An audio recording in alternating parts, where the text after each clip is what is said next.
मित्रांनो, video number 105. चला तर सुरू करूया आणि बघूया आजचा काय विषय आहे ते. नवे शिकण्याची संधी कधी सोडू नका.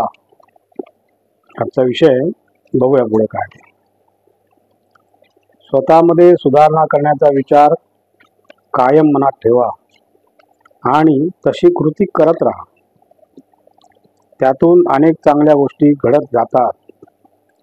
मनात कधी कोणाबद्दल पूर्वग्रह दूषित मत ठेवू नका. असे केल्याने अनेकदा त्या व्यक्तीपेक्षा आपले नुकसान होते. तुमचे मन खुले असेल तरच नव्या कल्पना सुचतात आणि नव्या संधी कुठे आहेत हे समजते.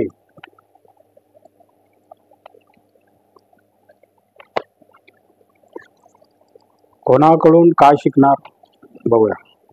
एका राजाला प्रवासी भेटतो. तो अतिशय प्रसन्न आणि आनंदी असतो. त्यामुळे राजा उत्सुकतेने त्याला विचारतो की शांत आणि प्रसन्न आयुष्य जगण्याचे तुमचे रहस्य काय आहे? तुझा गुरु कोण आहे? त्यावर तो प्रवासी उत्तर देतो, माझे अनेक शिक्षक आहेत आणि त्या प्रत्येकाकडून त्याला नेहमी काही ना काही नवीन शिकायला मिळते. उदाहरणार्थ, पृथ्वी मातेकडून संयम कसा ठेवायचा हे शिकता येते. कोणतीही गोष्ट न टाळता सगळे कसे स्वीकारायचे, अमृत किंवा विष कसे गिळायचे हे अग्नीकडून शिकता येते. शांत आणि आपल्या मर्यादेत कसे राहायचे हे समुद्राकडून शिकता येते. शिकण्यासाठी वृत्ती हवी. अशा प्रकारे एखाद्याची शिकण्याची तयारी असेल तर तो आपल्या आजूबाजूला असलेल्या प्रत्येकाकडून आणि प्रत्येक वस्तूकडून शिकू शकतो. आपल्या अवतीभोवती सगळे आहेत, त्यामुळे औपचारिक शिक्षकाची आपल्याला गरज नाही. ज्याप्रमाणे मोबाईल फोन चालू केला की तो लोक लगेच सिग्नल स्वीकारणे सुरू करतो, त्याप्रमाणे आयुष्यातील प्रत्येक क्षणी शिकण्यासाठी आपण आपल्या मेंदूतील सेन्सर सुरू केले पाहिजे.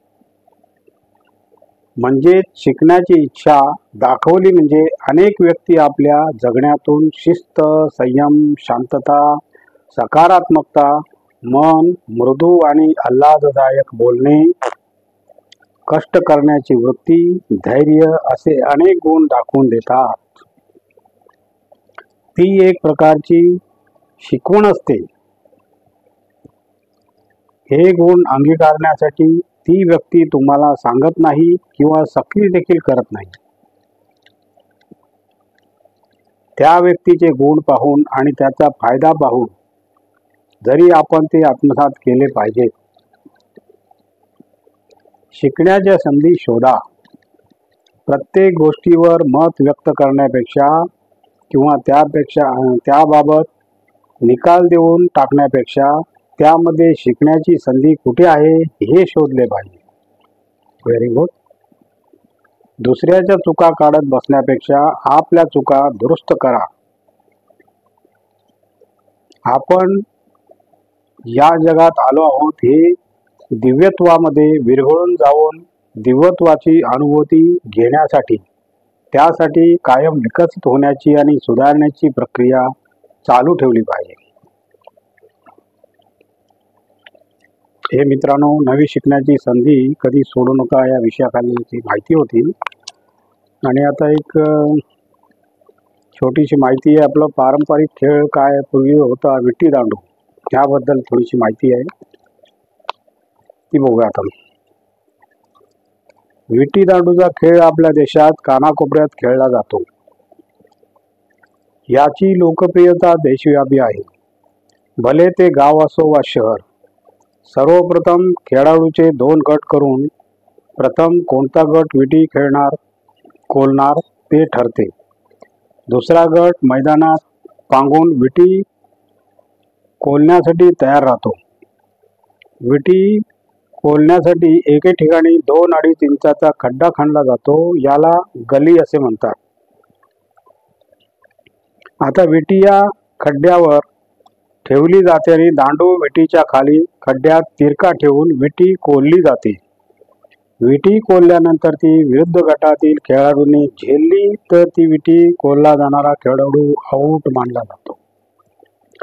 पण जर तो झेलता गेली नाही तर तिथे ती विटी पडली असेल, तिथून ती क्षेत्ररक्षक खेळाडू उचलून गलीवर ठेवण्याच्या दांडूवर नेम धरून टाकतो. ती दांडूला लागली तर खेळाडू आउट होतो. तर लागली नाही तर खेळाडू दोन्ही टोकांना निमुळती असणाऱ्या विटीच्या एका टोकाला दांडू मारून हळूच विटी उडवतो व उडालेल्या विटीला जोरदार फटका मारून विटी दूर पाठवतो. असे करण्याच्या खेळाडूला 3 संधी मिळतात. या संधीत विटी जेवढी लांब जाते त्या जागेपासूनचे अंतरापर्यंतचे अंतर दांडूने मोजले जाते. जेवढे दांडू बसतील तेवढे गुण त्या गटाला मिळतात.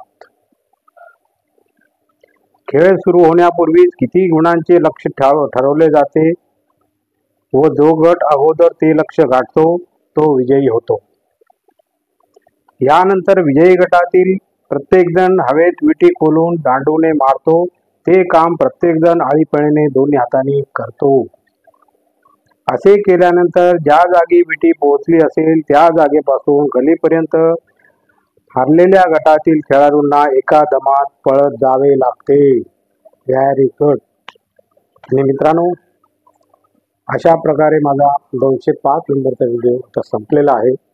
तर तुम्हाला जर माझा व्हिडिओ आवडला असेल तर लाईक करा, शेअर करा, सबस्क्राईब करा आणि कॉमेंट पण जरूर करा.